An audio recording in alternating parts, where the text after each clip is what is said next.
Warriors Home Improvement Show, built by Parr Lumber. When it comes to big or small projects around the home, Tony and Corey have got the know-how and the answers to make your life just a bit easier. Here they are, your Weekend Warriors, Tony and Corey.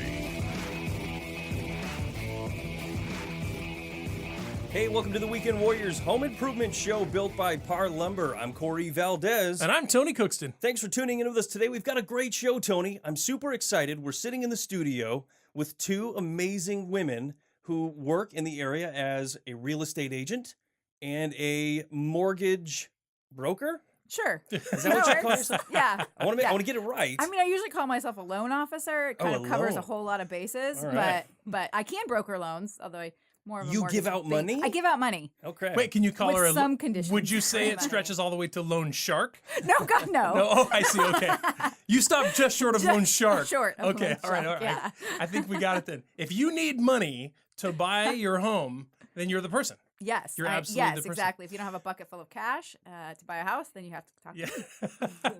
Yeah. So a little history. Not too many of people course, have a bucket full of cash. We've had you guys on the show before, and it's always a good time. And you guys complement each other very well. So we're going to talk about all of the things that you guys do every day, in and out.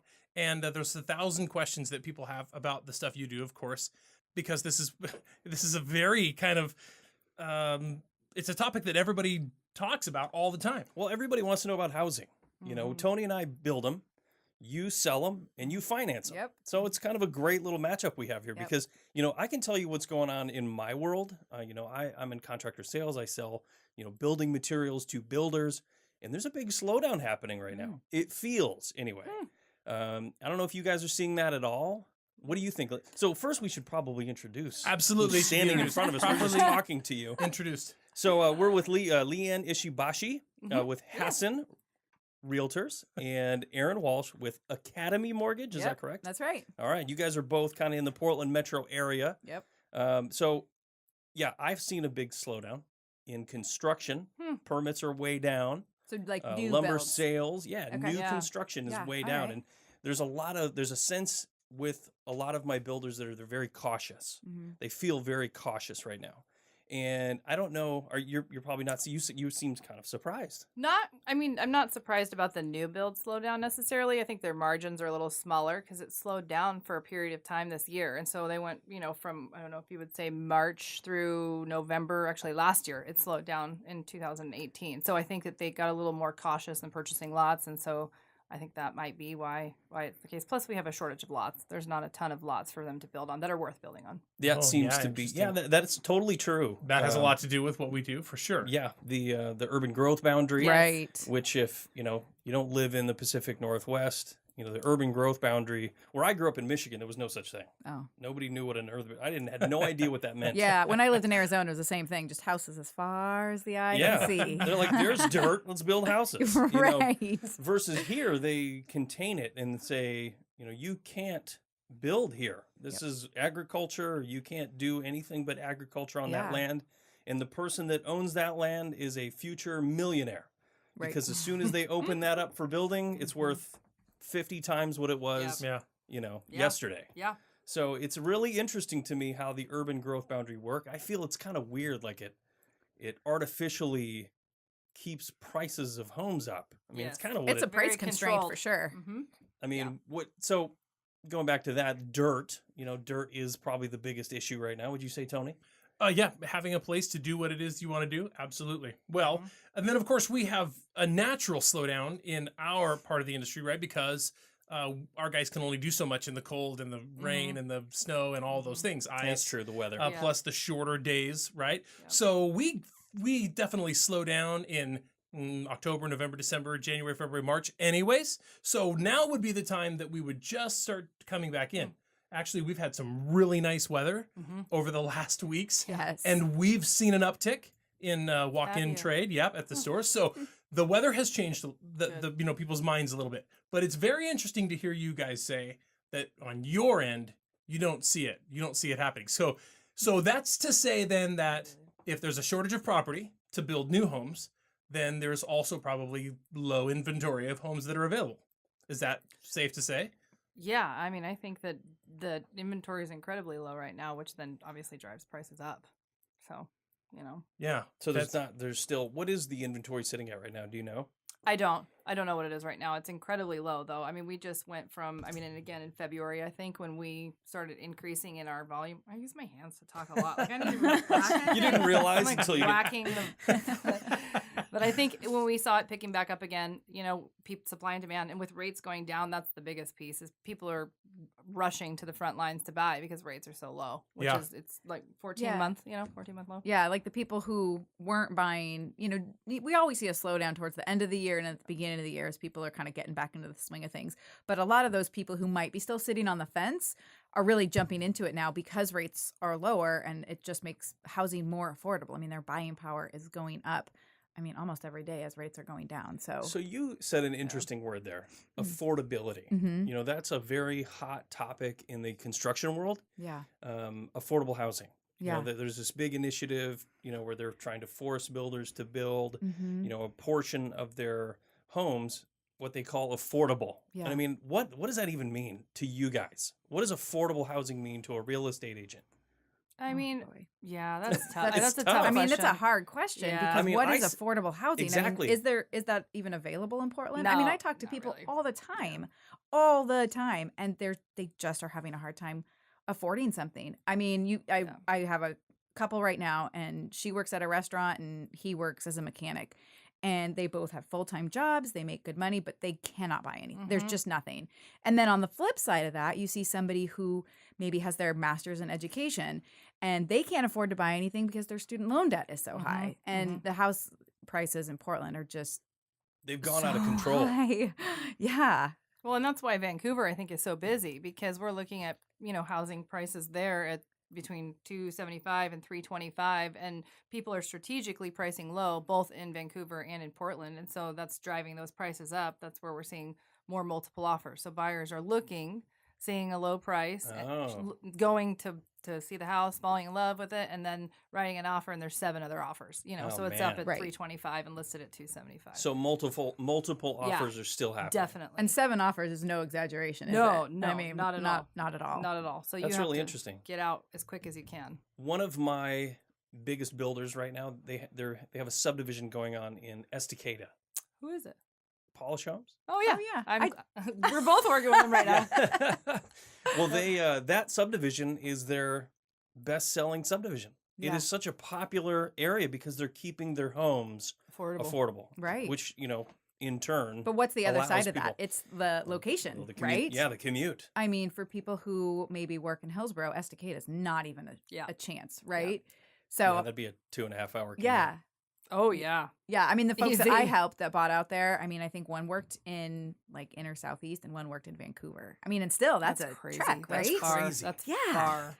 But Wow. that was the only thing that was affordable for them. So that's what they did. They're Very super happy interesting. with it, by the way. Yeah, there's no doubt that there's a lot somebody will do in order to become a first-time home owner or, to get out of renting, right? Yeah. It's a very valuable prospect, Yeah. even if you have to drive 17 cross hours. country. Yeah. Right. Okay, we got to take a quick break. When we come back, more with our guests. You're listening to Tony and Corey, your Weekend Warriors. Don't go away.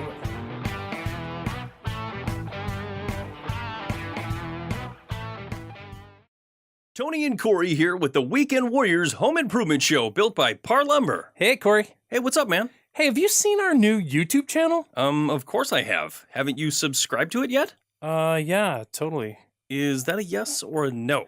Well, I don't really know how, so... Look, it's easy. All you have to do is go to www.homeshow.com and click on the YouTube link. Hit subscribe, and you're good to go. But my arms are too short. Oh, come on, it's not that hard. I think I got bit by a spider. What? Are you okay? No, yeah, I'm fine. Hey, does my head look big to you? No? You don't think so? Well, whatever. Tune in this weekend. You'll definitely get a laugh, and you'll likely get some good advice, but only if you listen. Hey, welcome back to the Weekend Warriors Home Improvement Show. Thanks for staying with us. We've got a great show today, Tony. We're talking with Leanne Ishibashi with Hassan Realtors and Erin Walsh with Academy Mortgage. And, Tony and I are working for Parr Lumber Company. We've been there for, I don't know, 40 years combined, and we're on the construction side. We talk a lot about home improvement and construction, but our listeners need to learn how to or know how to buy a home. Maybe Yeah. some of you do. Yeah, absolutely. But I think it's great. We're sharing really good information today. It can be scary or daunting, right? To choose who you're going to entrust with a lot of personal information, right? I mean, you don't just open up the phone book. Well, you don't open a phone book at all anymore.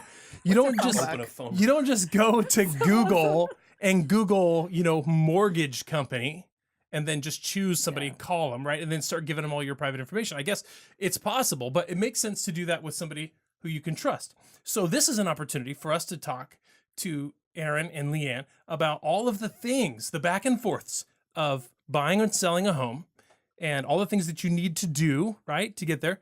And just start right at the beginning. What is the very first thing a potential home buyer needs to do in the process or their journey of buying a home? They get onto Zillow or Redfin, right? And they just start shopping. They just start looking Pick for a out place. your house. I'm getting evil eyes. Yeah. But I know that's wrong. I do. I know. What I mean, is it honestly? No, you it's pick actually out- not entirely wrong. I think the first thing you need to do is find people you trust. So obviously most people are house shopping and looking at houses prior to finding an agent usually. So I think Zillow is a good place to start. And you first, I think, want to find an agent through a referral source, through people you know maybe. And if you don't have any luck with that, or maybe try both, looking at Zillow and looking at reviews. So looking at agents that only have 5-star reviews, because it's actually pretty accurate. And they go through a huge process with Zillow on the back end where they make sure it's legitimate and you actually sold the house, good or bad. And then you can pick 3 agents to interview the 3 agents. And then I would immediately call a lender or the lender that the agent you pick recommends, because that's the most important part, is getting pre-approved. Okay. Yeah. So Erin, you come first. But Right. it's funny because during the break we were talking about picking neighborhoods. Portland's kind of a unique area, and when you move here, you said you could live on a street where there's an $800,000 house, and in the very next street over could be a $300,000 house, and that is true. So. Yeah.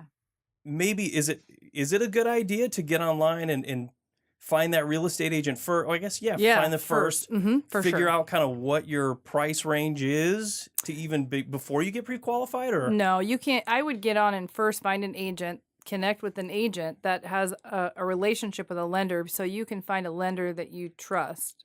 Because if you don't have a lender you trust, then you're going to spin wheels round and round and round. So I think you need to first start with that. That's the easiest way. And most people are on Zillow anyways looking at houses. I mean, if you're like, oh, what are houses cost around here? And then an agent should specialize in a larger area. So, because you have to work backwards, pick your price point, talk to your lender, find out what your price point is, then start shopping. Because most people are either looking too low or too high. You know, they're not looking where they should be. So that's really important. So we've you're not all seen disappointed. those HGTV shows where they Right. show them, oh, this is horrible. Yeah. And I think it's really important because, I mean, like you said during the break, you are entrusting people with really, really important information.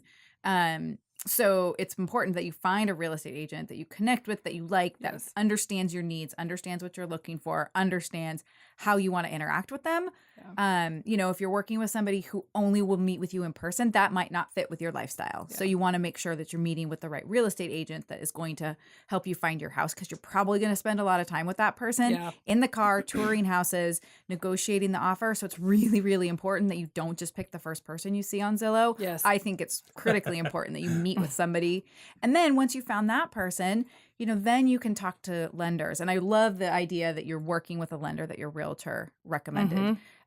Because that realtor has worked with that lender probably more than once, time and again, and they know that person has a proven track record to get the job done. And so then the same process goes when you're picking a lender. Make sure that you're picking somebody who understands what you want, who is looking out for your best interests, who is going to give you the type of service that you're looking for. Rates are always important, but I promise you, if you Google lowest interest rate in the whole wide world, you'll find it. And you might not like what's on the other side of that, which maybe is somebody who works in a call center in, I don't know, middle of nowhere, Kansas. Right. And they might not understand the Portland market. They might not understand how our property taxes work. They might not understand, how busy and intense and fast moving our market is. So they can't maybe write a pre-approval letter on an evening or a weekend.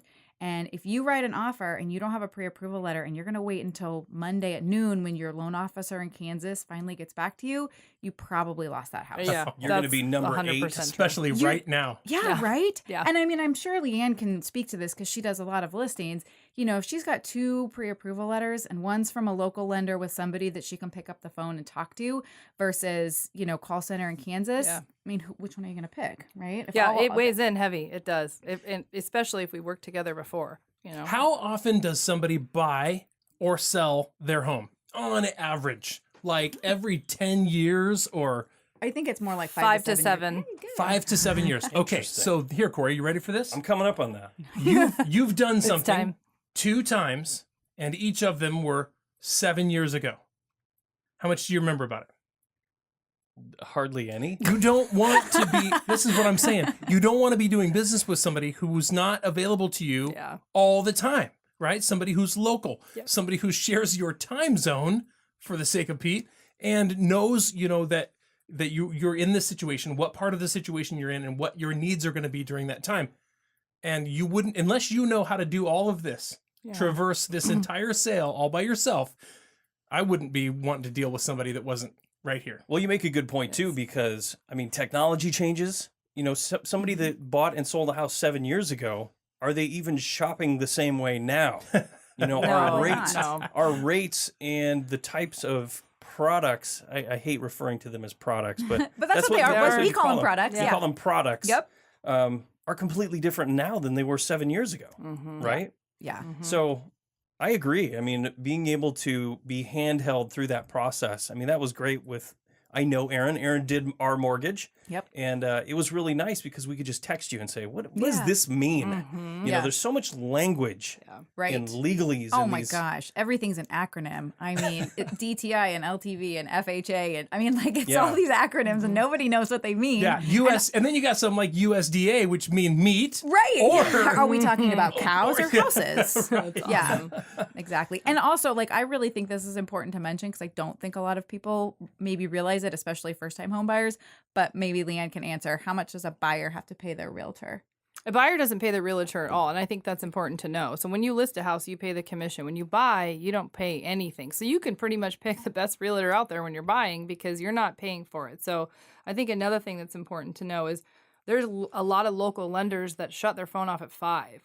That doesn't work at all on the buy or list side. So when I'm with buyers and we're out and we're writing offers at 9 o'clock at night, to your point, you have to have someone that's completely available, which is a lot of people don't do. And I will Who be takes honest, the day before off we of work to go make an offer on a house? You know what I Right? mean? It doesn't happen that like way. before we started recording, I got a text that a loan or a realtor needed a pre-approval letter, and I sent it in like 10 seconds while we were standing here. Like, Wow. that's the kind of technology that we're talking about Yeah. these days. And you know, you don't always get. There's a ton of great lenders, especially in Portland, like a lot of really great companies, but not everybody can do that. Yeah. So you just want to Yep. work with somebody who, on both the real estate side and the lending side, who understands your needs, understands what you're looking for, and is able to give that to you. I have so many questions about lending. Obviously, our mortgage was, you know, I think we're 4 years into this house that we live in now. And I have a lot of questions because everything's changed in the last 4 years. And you said interest rates are lower now than when they were then. I don't know if they were lower than when they were then, but they're definitely lower than they were this time last year, for sure. Well, I'll tell you what. One thing that hasn't changed about this entire process is just like lumber, build a relationship before you get started. That's so 100%. important. Wait, we got to take another quick break. When we come back, more about this amazing stuff, the buying and selling process. You're listening to Tony and Corey, your Weekend Warriors. Don't go away.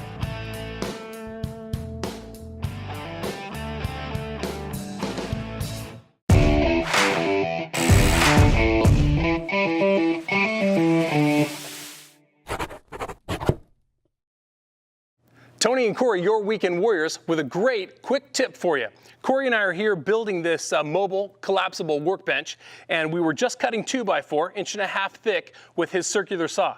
Most circular saws come with an adjustable depth cut. And you need to have 1.5 inches or 2 inches to cut through 2x4, but we're moving now to 3/4 of an inch plywood.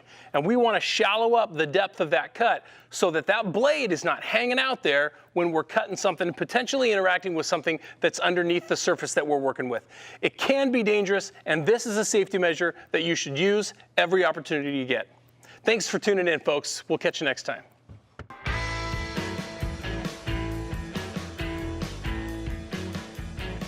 Hey, welcome back to the Weekend Warriors Home Improvement Show, built by Parr Lumber. If you haven't already, go check out our Facebook page and our Instagram and YouTube.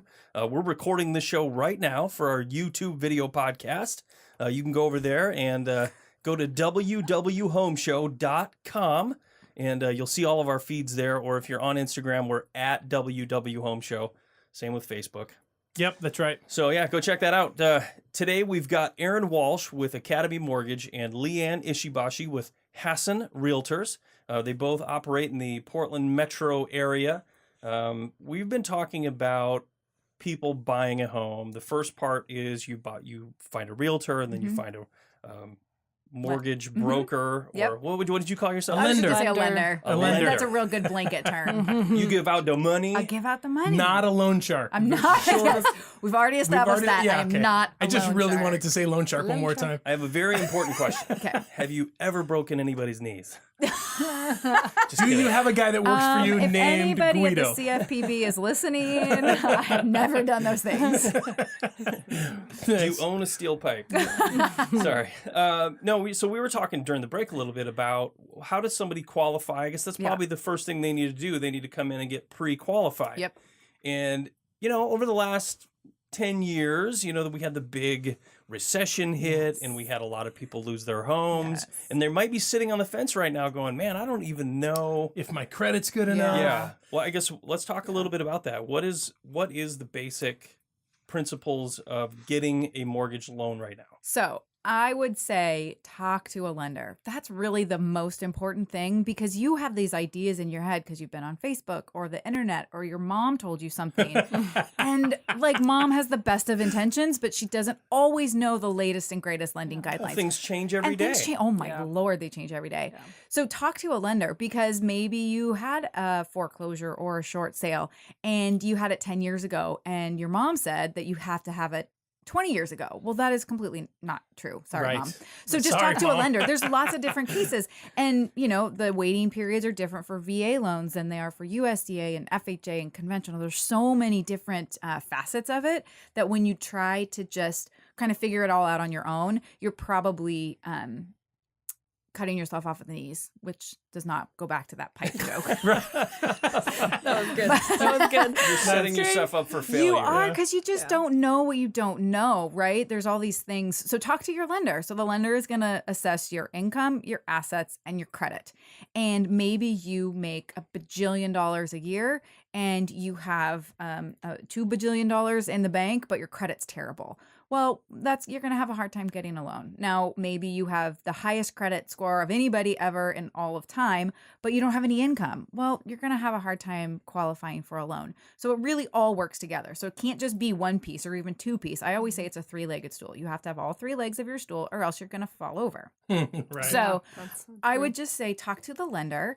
A good lender is going to assess everything. They're going to ask all the right questions. They're going to gather your documentation, pay stubs, bank statements, tax returns, and such, and review all of that so that a good lender is going to give you a pre-approval, not a pre-qualification. And I kind of look at the difference as a pre-qualification is, Corey, you and I have a conversation and you tell me that you make so much money and you have this much money in the bank and your credit score is whatever.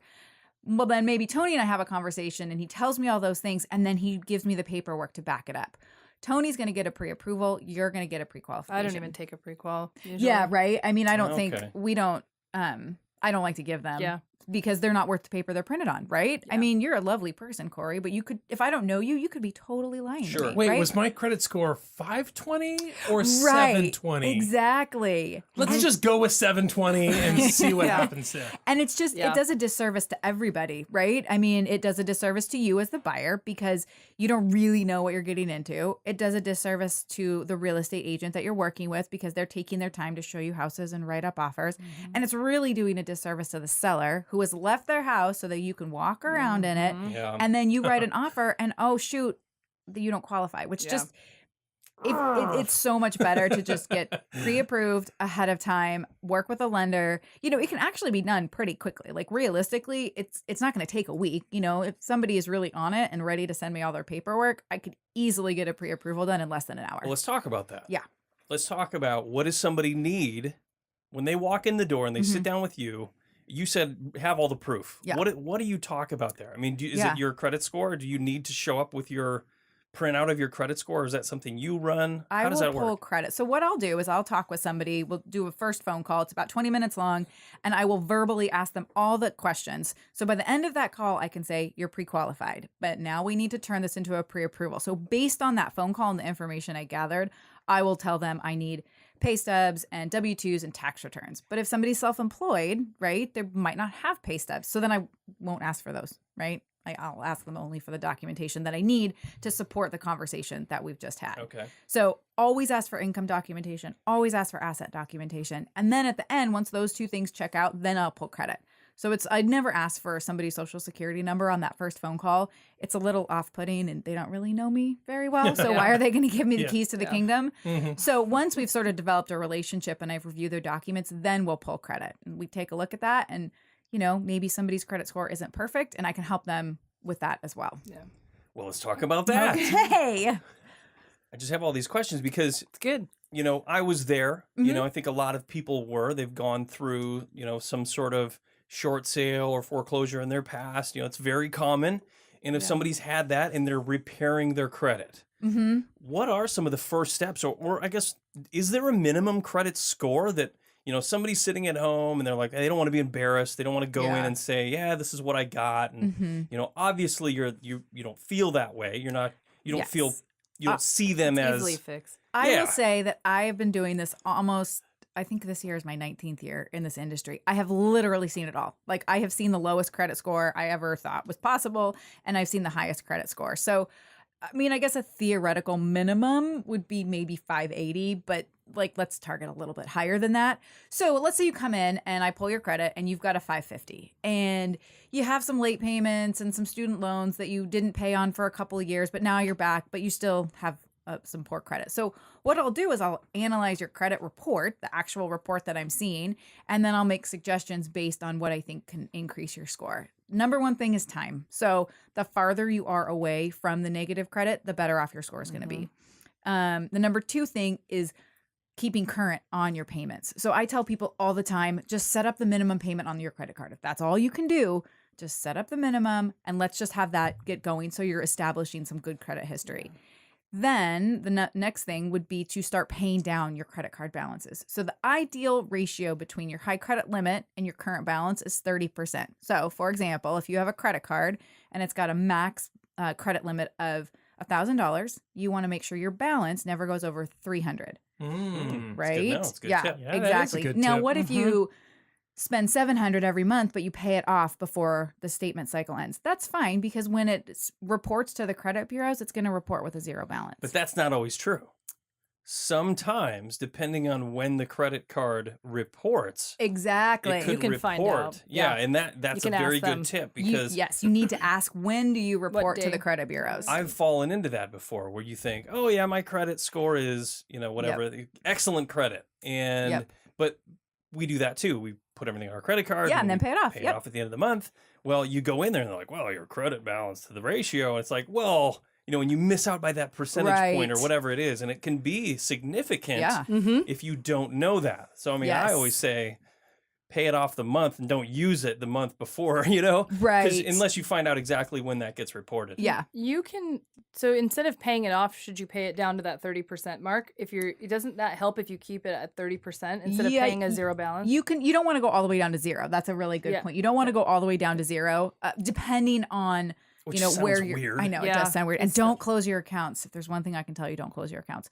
But if you can pay it down to $100, $10, you kind of have to figure out where your max limit is. But don't pay it all the way off. Interesting. Yeah, right.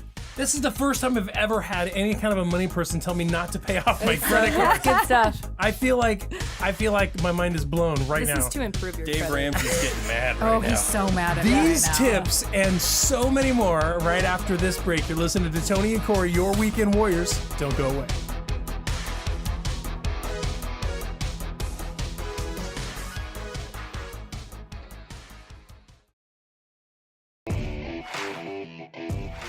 You're listening to the Weekend Warriors Home Improvement Show, built by Parr Lumber. When it comes to big or small projects around the home, Tony and Corey have got the know-how and the answers to make your life just a bit easier. Now, here's Tony and Corey.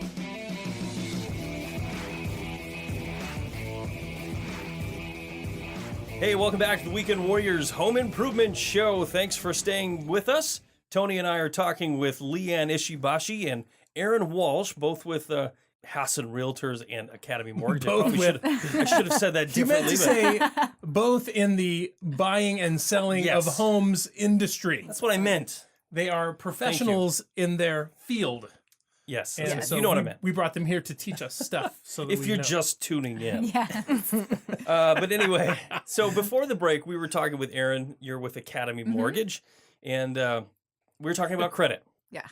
And someone, might have a minimum credit score of you set around 580, but Yes. don't take that as a Yes, don't look at Credit Karma and see 580 and then think, oh, I'm not even going to bother. Talk to your lender because I Right. might pull something higher. What if I pull a 620 and you can totally get a loan? So 580 is sort of the theoretical minimum, but Here's the question Yeah. that everybody wants to know. yes. Do you judge people? No, Are you I a don't judge people.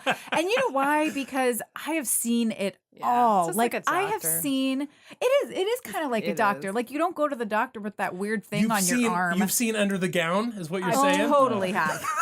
Like I've seen it all. And I've seen people, like, let's be honest, I've seen people with phenomenal credit, tons of money, and $1 bajillion in the bank that are not cool people. And then I've seen people who have the 580 credit score and are barely scraping by, who are just like Awesome. good quality, awesome people. And, maybe life dealt them a tough hand and Yeah. they're rebounding. I mean, there's not a person out there, I think, that hasn't suffered some type of financial setback at some point in their lives.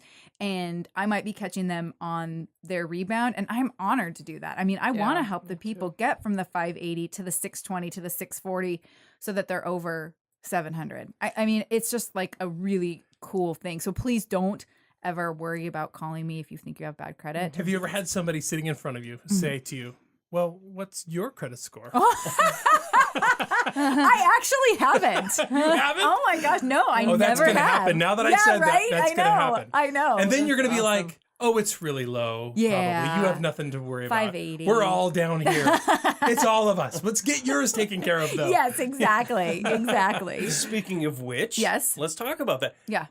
How does someone repair their credit? What if they come into you and Yeah. and they have that low score and you say, well, your rates are going to be here, and they say, well, we can't afford that. We really Right. need to be at this rate. Because that's how it works, right? The better the credit score, the better the rate. Yeah. I mean, it's the rare lower that the people rate. tell me, like, I want this rate. More often, they'll say, I want this payment. Okay, And then so I there you kind go. of work backwards into that. But if somebody has, credit where it's lower than it needs to be, then what we'll do is we'll run what's called a what if simulator. And that basically will take their credit score and I can play around with it. So they've got a Capital One card and it's over the limit, right? So then I'll say, well, what if we just pay it down $100 to get it under the credit limit? How does that affect the score? Okay, well, what if we take this much money and pay this card off or settle this collection? And you know what the most interesting thing is everybody sort of logically thinks, well, I got to pay off my collections. I got to pay off my collections. No, like the craziest thing is that oftentimes paying off a collection will make your credit score even worse. Oh. Right? That's kind of a mind blow. That is right. weird. And really the reason most often that happens is because collections tend to be older, things that happened in our past. And, we've kind of just buried our head in the sands a little bit.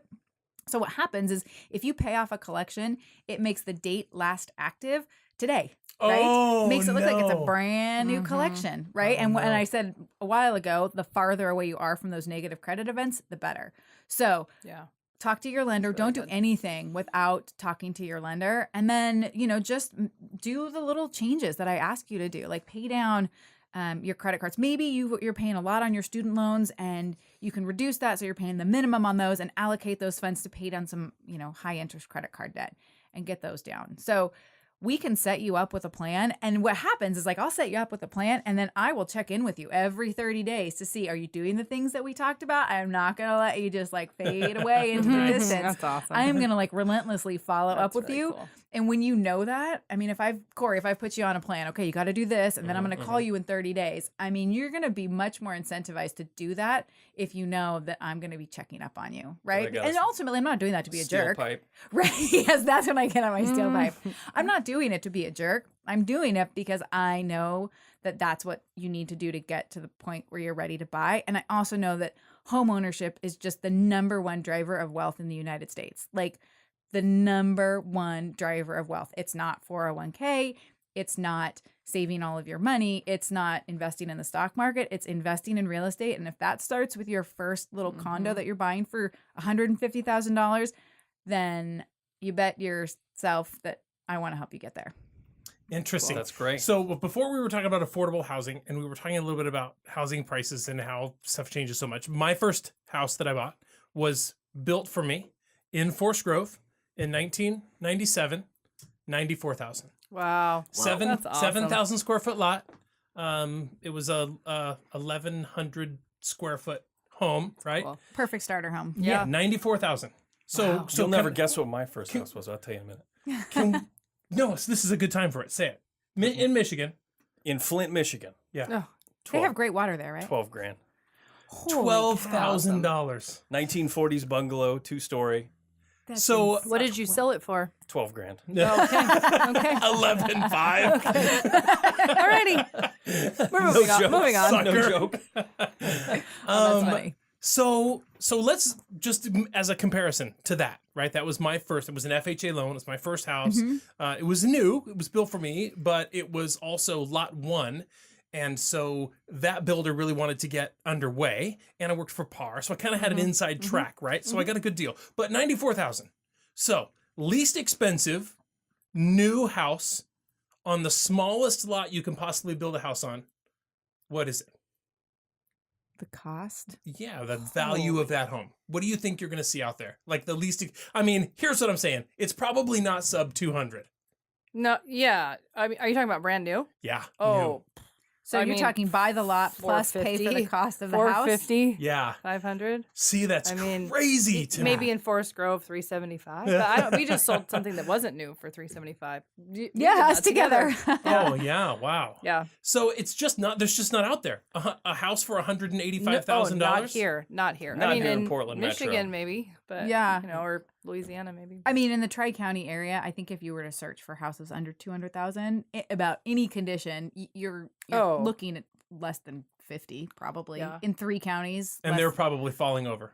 Almost. maybe not the Oh. best condition. Just Yeah. short of condemned. Yeah. Well, and here's another thing that's important to know is when you're looking at price points and you're looking at houses versus condos can be a really interesting thing because people will think they want a condo because it's 125 or 150. But when you add the HOAs in that are 325 or 400 or even 250 on top of your mortgage payment monthly, and then you look at a potential assessment in the future, it really does give you a lot more buying power looking at a house. So, Totally. and you can talk about the offsetting of, the mortgage versus if you do a condo versus a house, what that's Yeah. going to be. Oh, yeah. Yeah, in fact, It's this hugely it's different. good timing that you say this because I just had a conversation with somebody this weekend, and the difference between her buying a condo versus a single family home was like $50,000. A pretty I big want to learn difference. more about that. Yeah, We it- got to Oh. talk about that. That's a good one. I hear a lot of people buzzing about condos right now. So this is a great topic of conversation. We got to take a quick break. When we come back, more info from Erin and Leanne. You're listening to Tony Core, Your Weekend Warriors. Don't go away.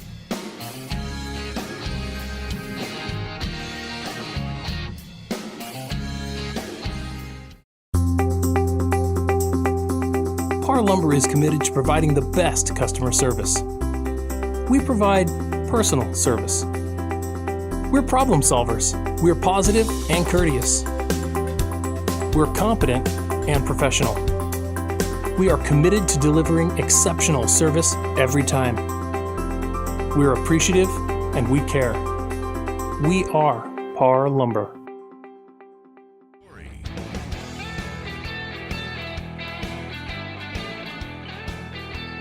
Hey, Hey, welcome back to the Weekend Warriors Home Improvement Show. Thanks for sticking around. Today we're talking with Leanne Ishibashi with Hassan Realtors and Erin Walsh with Academy Mortgage. And we've been talking about credit. And to me, credit is very mystifying. You know, there's all of these credit companies. It just seems like a big scam to me, really. But you've kind of been shining a little bit of light on that, talking in the last segment. We talked about credit cards and credit card debt. Yep. You actually, Leanne, said that you should keep a credit card balance of around So bad. under 30%, but you don't want to pay them down to zero because it looks better. Yeah, it shows, that you have the capability to maintain sort of a revolving credit debt, right? Because if you pay them all the way down to zero, it could be that the very next month you're going to go and charge them right back up, and then, maybe you get your tax refund and you pay them back down, and then you charge them up for a couple months and then something happens and you pay them back down.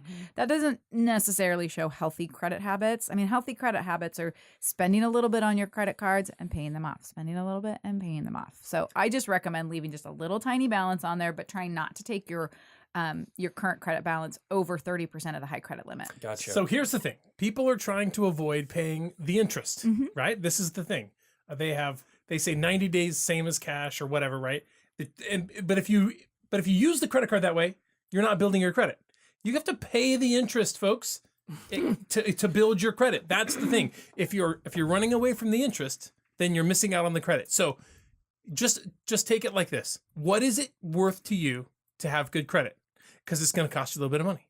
And it's going to cost you the interest on your credit card. If Or you it's going to cost you the interest on your home loan. or the interest on your right? home Or loan. your car loan, Which is a or lot your more. student loans, or Yes. I mean, the smart thing is pay the interest on your credit card and save on the interest on your home. right. Right? It's all gonna, it all comes back. that It's doesn't compute to me. Well, this all applies when you're buying mostly, right? When Right. you say if you don't want to keep that balance like that always, you don't have to, do you? Right. I mean, if you're not going to buy a house every month, then a lot of this is not necessarily relevant. It's kind of leading up Leading to up, getting yeah. the best possible mortgage rate Yes. Right. that you can get. Right. And that's why I say talk to your lender, as far in advance of your purchase as you possibly can. So that way that lender can get you set up. If you need to do any work, I mean, if there's 10 points, off of where your credit score could be to get you to the very top tier of credit. If you have 3 months, that is more than enough time to get there. If you have 3 days, you might not be able to get those extra couple points. So earlier the better. Yes. Is what you're saying. During the break, we were talking about types of credit and credit reporting. And Yes. and so that really piqued my interest because that is really confusing. Yes. So Let's all talk the about that. time, people come in and they say, my credit score is 787. And I say, well, where did you get that? Well, I got it from Credit Karma. And there's Credit Karma, there is Credit Wise, Discover Card has got their credit score. You just went and bought a car last month and they gave you a credit score. So they're all different, right? All their numbers are different. And that's because they're different scores. They're using different models and different mechanisms to score your credit. So generally what people out there in listener land have access to is called a consumer credit score. So it's a Vantage credit score, and it's just different than a mortgage credit score and different than your auto credit score. So when I pull your credit report, I might come up with, you thought it was a 787 and I pull a 767, for example. That doesn't mean that my score is wrong and their score is right or vice versa. It just means that they're different, like apples and oranges, both fruit, but they're just different. So they're telling you different things and they're scoring differently. And credit scores are very, very, very complex. And I think people tend to think that they're a little more simple than they are, but the credit scoring algorithms are proprietary ones, so they don't tell us exactly how they work. And they're really, really complex. So if you see a credit score from Credit Karma, I can almost guarantee you it's going to be different than the credit score that I pull. But I like that people look at Credit Karma or have an idea of what their credit score might be because that's generally indicative, right? So if you come to me and say Credit Karma said I was 787, I'm pretty certain that I'm not going to pull a 620 for you, right? I can just kind of get that feeling because while they're not exactly the same, they sort of trend along the same lines. Here's a question for you. Does pulling your credit on Credit Hurt your Karma credit? hurt your credit as a consumer? Really good question. No. Everybody asks that question. Yeah, right? Don't run my credit. Don't run my credit. No, from my understanding, and of course, I don't know what everybody's credit pulling score looks like, but those are what are called soft pulls. So they won't be seen. Now, if you go to Washington Square Mall and you try to open a credit card with every single store in the mall, that is going to most likely negatively impact your score because it looks like you're trying to go out and acquire a whole bunch of new debt. So don't do that. Like, there's just no need for you to get a Victoria's Secret card. Even if you get 15% off, like, I mean, it's Corey, okay. take it back. 15% is 15%. Just Return cancel those it. undies. Oh, wait, you said don't Nothing. cancel it. So he's stuck with it. You're stuck with Just it. don't use it. Don't cancel it. Yeah. No, I'll have to use it a little. You said. Just stop Carry using a- it. carry a Keep balance. it open. Stop using it. Don't go in there. Yes. I Stop don't. shopping I there. don't. Nothing against Victoria's Secret. My Just face pay red. cash. Face red. So I think like a lot of people think like, oh my gosh, if I want to get a new home and if I let Erin pull my credit, it's going to tank my credit score, which could not be further from the truth. Oh my gosh, I have this conversation every single day. Let your lender pull your credit because it's not going to negatively impact. When you have a mortgage company pull your credit, it doesn't ding your score 2 points, 3 points, 10 points, whatever somebody is telling you. It's not going to ding your credit score. Your credit habits are going to ding your credit score. So, for example, I had somebody pre-approved to buy a house using a USDA loan. They went out to a new builder, and that new builder said, if you want to buy this house, you have to use my lender. And they said, oh, okay, well, I really want this house, so I guess we're going to do it. So that lender pulled their credit, and their credit came back lower. Not because the lender pulled their credit, not because I pulled their credit, but because of their credit habits in the months between when I had pulled it and when this other lender had pulled it. So Right. generally speaking, if you go in and you get pre-approved with a lender, don't then go out and start shopping around for a whole bunch of other lenders. Don't buy a car. Don't buy a car. Yeah, don't buy a car. Yeah, that's happened. I've Rule heard number that, yeah. one. Yeah, right. Pick someone and stick with it because if you're, what happens in the interim after you've had your credit pulled, could pop up later on and you could be in trouble. So now these folks are going to have to wait 3 months before they can buy a house, which is really too bad because they're a lovely family. That's crazy. Yeah. So wait, you just said rule number 1: don't buy a car. Yeah, don't. I've had a couple transactions in escrow. My clients didn't know they weren't supposed to go out and finance a car in the middle. So they had written an offer and we were 2 weeks away from closing. And I guess you can explain how they pull at the end. Yeah. And We do what's called a soft pull. And that soft pull is not a hard pull. It doesn't give us a credit score, but what it does is it refreshes the balances and it lets us know if you have inquired or have any new credit inquiries. And a credit inquiry is when somebody pulls your credit. So, That'll ding for a ya. car. but yeah, right? So what Or a happened to Victoria's Secret or car. Victor? Yes. Yeah, right. And I will tell you the number one thing that happened is not the car thing, although that's happened to every lender and every realtor at least once. What happens is Sears is having a closeout sale on appliances. And you bought a new Oh, house and you're like, oh my gosh, I got to go get a whole new set of appliances. And Sears No is having interest, an no awesome- payments, yes, baby. right? So go to Sears and let's Oh, no. gosh. Because for some people, their debt to income ratios are on the line Yeah. and they can't technically afford an extra $125 a month payment. And I mean, I've told people to return their appliances, and I once told somebody to return a truck. Thank goodness the dealership took it back. And Wow. I know. That's unreal. That was a fun Bad. conversation. I'll tell you what, it's a lot harder to get a house than it is to get a truck. So Yeah. just wait on So the truck. just wait. okay? Yeah. I mean, I had a guy once begging me the entire transaction, can I go buy a boat? Can I go buy a boat? And I was like, no, don't buy Wait. the boat. Don't buy Well, Why it. would you and wait? that's probably information or that tidbit's probably for people that kind of are riding that line Debt to Correct. income. of Yeah. good, really great Yeah. credit, or you're getting those points or whatever that is. What does that mean? The points? debt to income. Oh, points. Point? You mean like credit points or credit Well, you had score mentioned or- earlier, and this was 10 kind of points. before we even started. You're buying a point. I mean, that's So that pertains to your actual interest rate. So interest rates are not finite; they're not fixed. So interest rates are on a scale. So you might be eligible for the lowest possible rate of 3.25%, and the highest possible rate that you're eligible for is 5.875%. So on the surface, you're thinking, well, duh, I want the 3.25, right? That's Right. going to give me the lowest interest and the lowest payment. And I would say, sure, that's fine.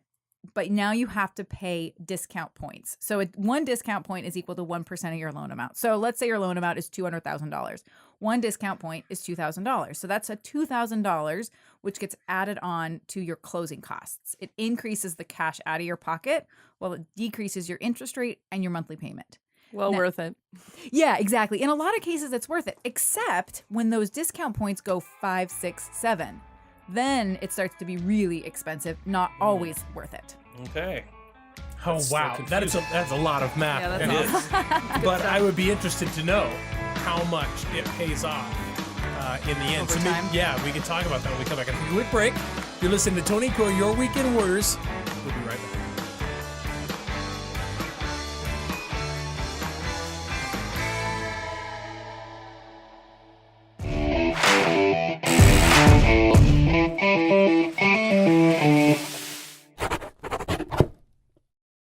Here's a quick tip. When you're using your drill to drive screws, take a look at the top of the drill. There is usually a drill setting and a screw setting.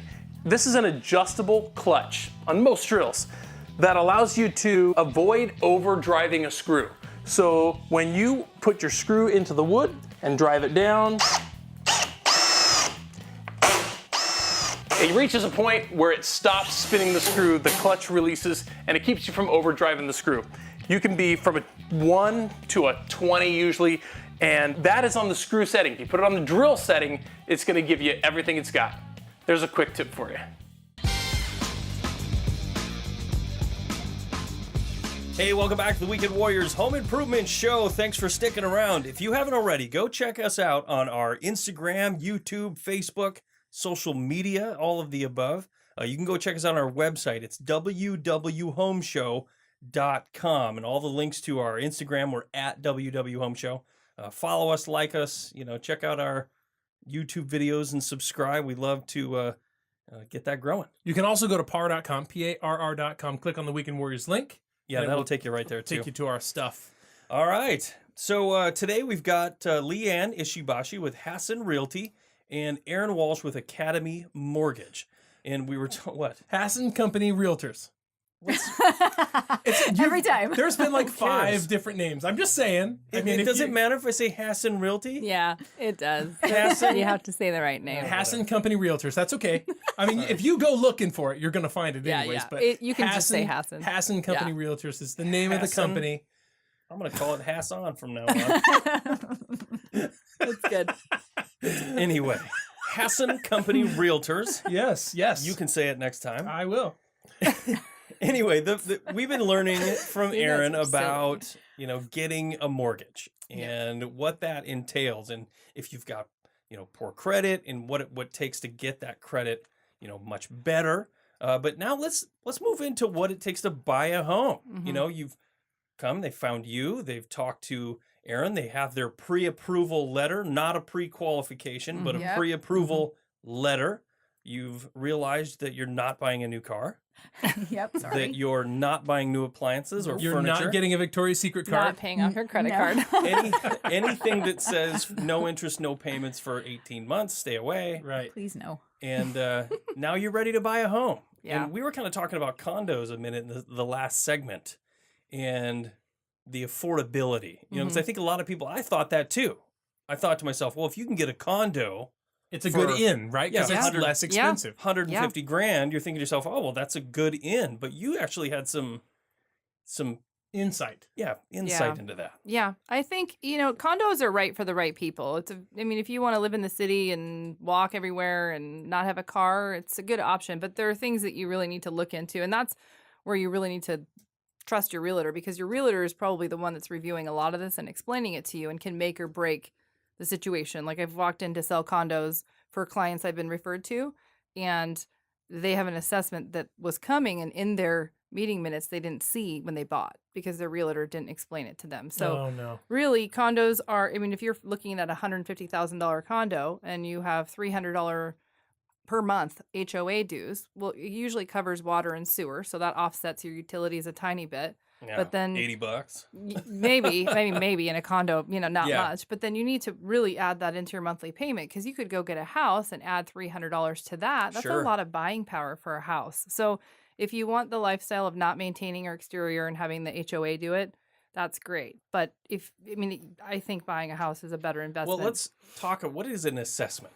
An What does that assessment- even mean? Yeah, an assessment is there's a couple ways. It's kind of confusing, but an assessment is caused from the HOA not saving the dues. So typically, they should have 3 times the amount of dues saved per unit. So if there's 100 units, they should have 3 times as much of the dues coming in saved in their reserves. They normally do not. For repairs. Yes, for repairs, for maintenance, for window cleaning. So if the roof needs to be replaced or if the siding needs to go.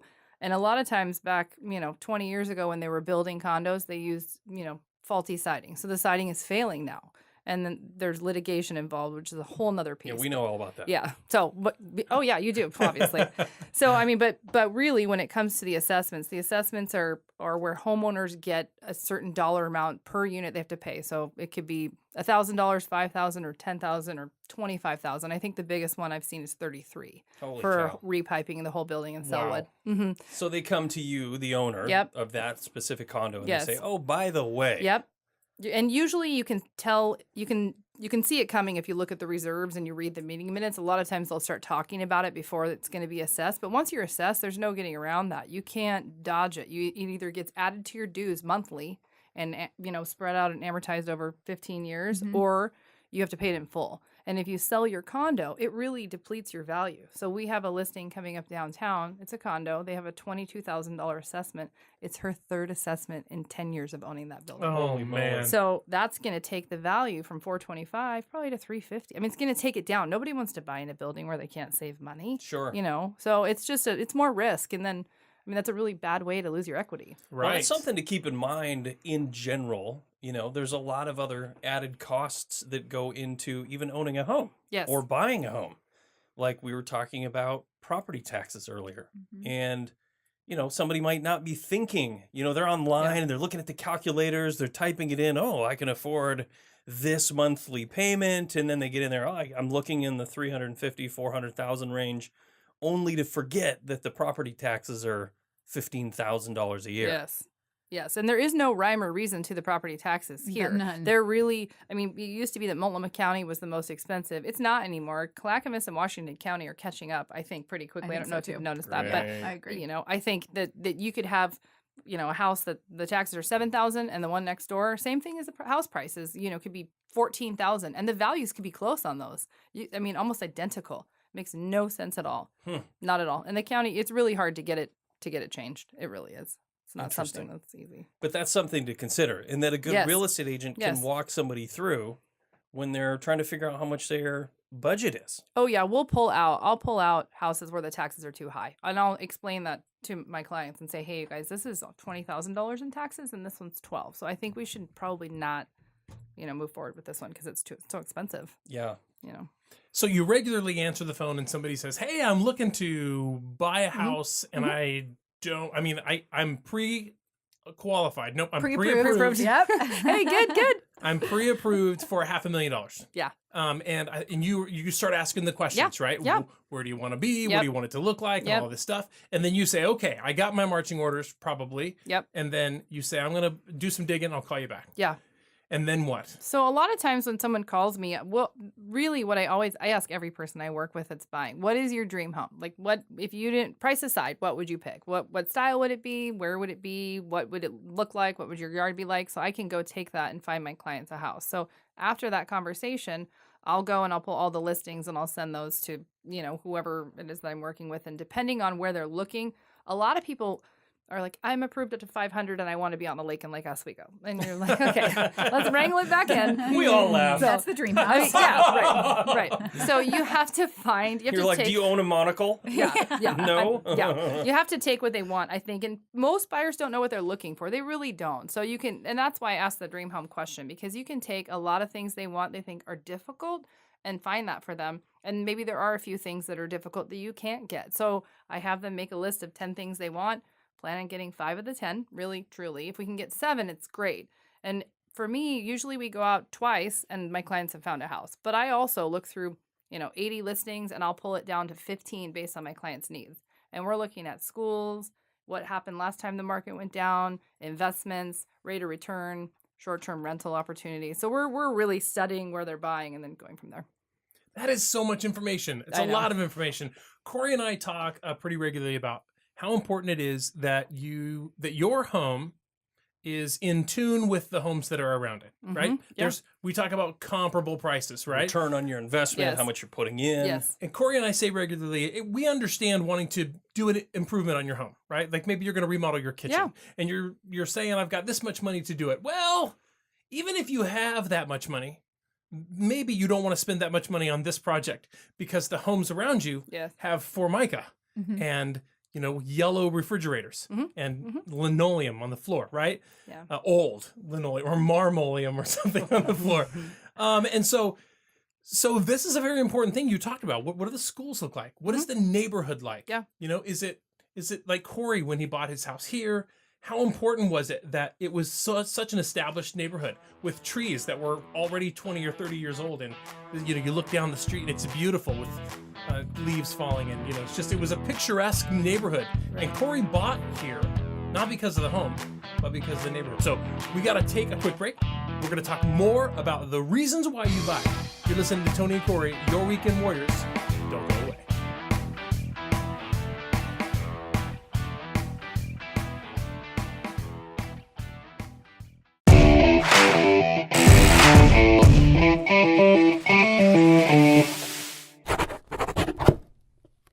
Hey, here's a quick tip for you when you're working with cedar. I'm installing these fence boards on this gate butted tight together because they're green. They can come in either green or dry. If they were dry, I would gap them slightly because cedar and any sort of wood will expand and contract with moisture. So if I installed these tight and they were dried, when they absorbed a little bit of moisture, they could potentially buckle. So be aware of what you're buying and space them accordingly.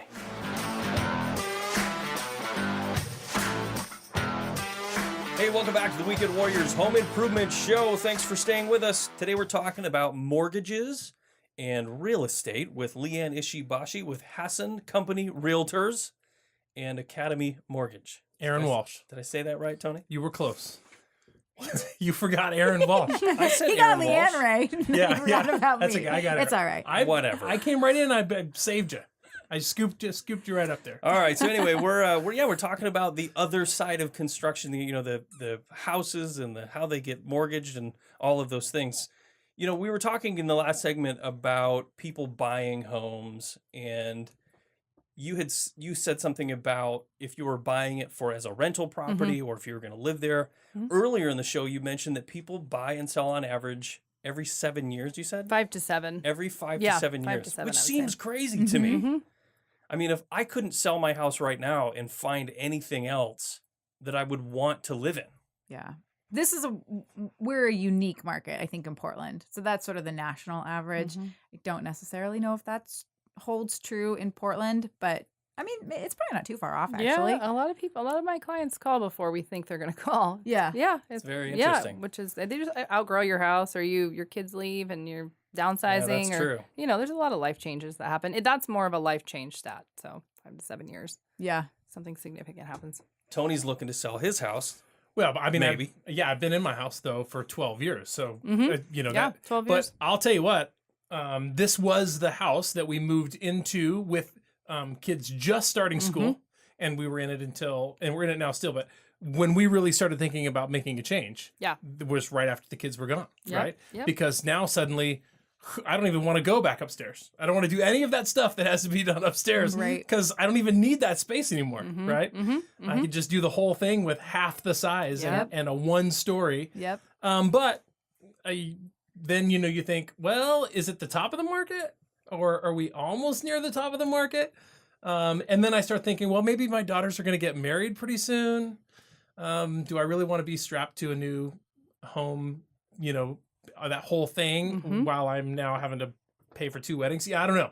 So that's where my kids are. That's where my life is. But yeah, I mean, I could see 7 years. I just not when you're in that part of your life, right? The part of your life where your kids are just starting school. That's going to be a 10 or 12 year span, I think, for anybody. Yeah. If you have to move to a place that has a school because your kids are just arriving at school age, then you'll probably be there for 10 years. But 7 sounds right to me. Well, and Portland is a unique market. Our schools here are either really good or really bad. So we don't have a ton of stuff in between. So you're looking at the affordable houses are not in the good school districts anymore, or affordable. I mean, we're talking 4 to 550, Right. 400,000. So Affordable. right. Yeah, So right. those are the affordable houses in Portland, and you're even looking at when you get those, you have people coming from the Midwest that are looking at that going, oh my gosh, I'm coming from a 3,000 square foot house and I'm able to get 1,200 square feet, in the ranch house in North Portland, So, but the schools there don't line up with the pricing in most people's minds. So that drives a lot of the moves too. So if you buy and you make some good capital on your investment, then you sell and you put that into a new house in a neighborhood where the schools are good, and then you move, go there and put your kids in school there. So that's a big factor here. I've actually heard, in the construction world, a lot of the builders right now are trying to market to the millennial, right? That's a very important thing to builders because they have to get millennials millennials are actually looking to buy homes because they were all downtown hipsters and all that thing now, but they're getting older. They want children. Schools are super important. You make a good point, Corey. As a matter of fact, when you mention millennials and the way conventional house buying is changing, because they're changing the way people live. They're getting married later, they're coupling up, and even in 3s or 4s, right? Sharing the responsibility of a home. This is things that, only happened remotely 20 years ago. So these things are changing. And the situation is how you shop for a home is changing. And the type of home that you shop for. Well, like buying one, like you said earlier, short-term rental, or maybe buying a property with an ADU, or maybe buying a property that could potentially have an ADU. Yeah. We had an expert on the show several weeks ago who talked about not every property can have an ADU, or not every jurisdiction will allow them. Let's talk a little bit about that. Yeah, short-term rentals are a great opportunity. So that's kind of the latest and greatest trend here. So you can pick up any home in Portland and get a really easy permit and rent it pretty much nightly. So you can use Airbnb or VRBO, and you furnish it, and you have people either renting rooms or the whole house. And it's kind of trending to do what Bend has done, Bend, Oregon, which is in Eastern Oregon. So they are currently making it impossible to get new permits. So the permits in Bend for short-term rentals are being sold with the homes. And those are it's a vacation town, so they're bringing in really big money. But the houses that have the permits are selling for $100,000 more than the house next door that doesn't have the permit. Wow. So people are coming in and snatching up those houses here that are located near the airport, or even in like Park Rose, places that you wouldn't think people are buying homes for $400,000 and renting them and making good capital. So that's kind of a pretty exciting thing that's happening here. You see that changing in Portland, that you'll have to have a permit to be able to rent it out. You'll have to have a permit, and it will be almost impossible to get at some point because they'll put a cap on how many people can rent. Once there's 5 rentals in a row, they're not going to allow that. Same thing as Ben. So 250 feet, you can't have another rental there. Wow. So you don't end up with a bunch of rentals on one street. Yes. So Portland is not doing that A bunch of people who yet. don't care about what their yard looks like. Yeah. So you have to get a permit. Yeah.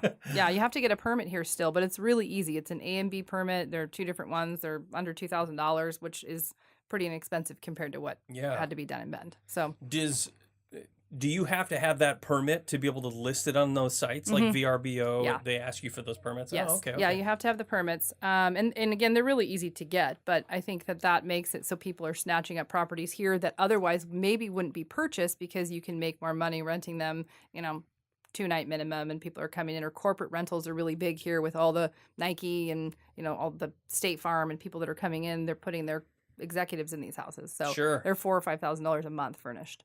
Interesting. Yeah, which is a lot. So what about these, we were talking a little bit about the younger people, the millennials, the 20-somethings that don't have a ton of money in the bank, or they don't have a ton of credit, but they want to group together. Yeah. Say 2 or 3 people want to get together and buy a home. Do you see a lot of that happening? I don't see it as much, but it's possible. I mean, it's possible for them to apply, and maybe you can speak to this, but apply together and get a home. I mean, if you can get a home for $400,000 with 3 people, it might be an affordable mortgage for all 3. So it's definitely a possibility. And the ADU is also a possibility. You can find something with an ADU, and then, 3 people can live upstairs. You can rent the bottom to supplement that income. There's a lot of really creative ideas that are going on now. Yeah. And that's a great way. I mean, if if you've got 3 people living together and they're all splitting the rent on a 3-bedroom house and they just can't buy a house on their own, then it's going to make way more sense for all 3 to pool together, buy a house, and then split the equity 3 ways. That's still 1/3 of the equity when you're really getting none if you're just renting. So totally a good idea. Do you know if someone were to enter into a situation like that? I mean, do you have to have some sort of contract that... You don't have to have a contract. I would suggest getting a contract between the 3 people or 2 people or whatever the number is. And I do that even if people, if they're married, just the way that the state law works, I don't necessarily recommend a contract. But if you're not married and you're, mortgaging a house together, getting a contract reviewed by a real estate attorney or some type of attorney is always a good idea because life comes at you fast. Yeah, you never know how that's change. never know how that's going to end, right? Look at marriages. Yeah. I mean, they don't always end up perfectly, and so and there's a lot of money on the line. There's a lot of money on the line, and that can have some effect on the result as well as you get get things start to unravel fast in a situation like that. That's very your interesting. advice for a young group of people going in would be to talk to a real estate lawyer. I would or a say real talk estate to attorney. a lender first. Yeah. Figure out what the 3 of you or whatever group of you can afford to buy, and then before you close on your transaction, make sure you have an agreement in place that has been reviewed by an attorney. Yeah. Good to know. Yep. That's a good tip. Okay, we've got 1 segment left, so we got to take a quick break. When we come back, we'll put a tight little bow on this. Thanks for staying with us, folks. You're listening to Tony Corey, your Weekend Warriors.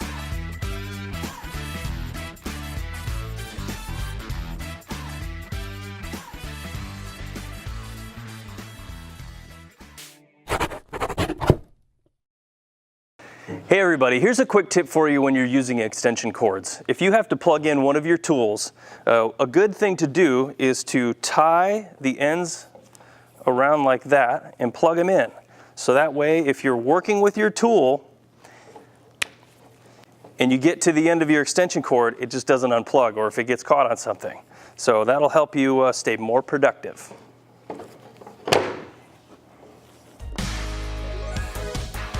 Hey, welcome back to the Weekend Warriors Home Improvement Show. Thanks for sticking around. Today we're talking about mortgages and real estate and buying a home. And before the break, we were talking about going in on 3 people going in or 4 people going in on a home. And you said it's what's really popular is people are doing that. They're buying homes and renting rooms out on. Do you have to rent them out on like Airbnb or VRBO? Do you have to have a permit? No, most of my clients that are doing that actually work at Nike. I see that most commonly. They're people fresh out of college that just got a job there. They have benefits. They have good stuff going on. And so they're buying houses close to work and then they're renting the rooms out to people that work at Nike, typically. For between $600 and $800 a month. Yeah. So a 5-bedroom house or 4 or 5 bedrooms, that's some pretty good capital. Oh, man, I should say. Yeah. You guys can do that. I can help Yeah, I you. know we could. That'd be a nice supplemental income. Do that, Tony. Yeah. So, okay, let's get back into the regular buying. Say somebody new, say maybe they're not going in with their buddies, but they're new to the real estate market. We've talked about, going in, talking with Erin, figuring out how much you want. What's the next process, or what would you recommend? What are some tips for somebody that's looking to buy their first home? I mean, if they have already picked a realtor, so we're at the point where they already have a real estate agent, they already have a lender, so they're pre-approved, then they just need to get out and start looking and have an open mind. Really, the most important thing to remember right now is pricing is not as it seems when you look at it. So you're either looking at something that's listed, newly listed, so, a hot home or a day on the market on Zillow or Redfin, and the pricing that you see is not really what you're going to get it for. Typically, you're in multiple offers. So I have my clients, especially my first-time home buyers, because they're in that really, really hot price point. We look a little below where their max is. So, I mean, we try to do that anyways, but if they're looking and they're pre-approved between $350 and $400, we're really trying to stay as close to $350 as we can. So that does give them more purchasing power. Because if you're pre-approved up to $400 and you're looking at $399, you're going to constantly get bumped by other buyers. Right. And so you really want to make sure whatever realtor is helping you understands it's not only it is about price for sure, but that's not the only factor in buying a home. It's who your lender is. It's who your real estate agent is. It's what the whole offer entails, not just the price. What would you say about a fixer-upper? Well, I mean, I know you fixed up your home. Yeah, we just I bought a know new that. house too. We just closed on a new house. So fixer-uppers for me, my idea of a fixer-upper and my client's idea of a fixer-upper is usually very different. So I'll ask someone when they say they want a fixer-upper or they want to flip a house, what does that mean to them? What does fixing up a house mean? Does that mean a new kitchen? Does that mean adding on to it? You know, what's your budget is the most important part, because people don't realize, you know, for $25,000, I want to add 2 bathrooms, remodel a kitchen, and add 1,000 square feet. You're like, okay, we're gonna do something different. Bring that down. Yeah. So I think that in fixer-uppers, if you will, usually get snatched up by developers or actual investors that have access to, you know, subcontractors and really inexpensive stuff. So it's hard. So it's not a lot of that hanging out there. It's hard in this market. It really is, and very competitive. It's really tough for me because when we were house shopping, you know, I think a lot of people get this idea, you know, fixer-upper, right? They see all these shows on TV where they're like, I can do that. Yeah.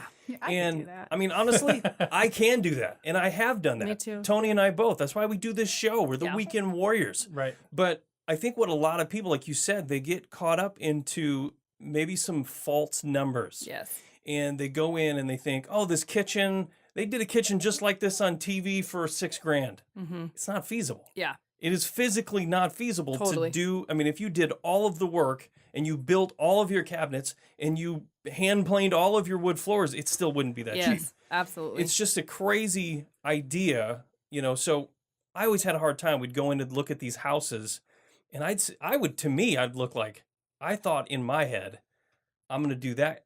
I'm going to need to do this project. I'm going to need to do that. I'm going to replace those. And I was adding up in my head, I'm not going to buy a house for $500,000 and then know for a fact that I'm going to have to put $150 into it. Oh, for sure. Yeah, and that's the problem. I mean, I think the problem is the contractors right now are so much more expensive than they used. Well, because they can. They're so busy. They're only taking on what they want or need to take on. So you're looking at prices for a remodeled bathroom at $20,000 versus $7,000, which is what it used to be. It used to be, when the market was slower, it was, you know, $7,000. People were more hungry, I think, for business. So it's just a little different when it comes to that. So that kind of brings me over to return on investment. You know, for people like Tony and I, you know, who are weekend warriors, and you, for example, who can go in and look at a project and go, you know, a contractor would charge $150,000 for this kitchen.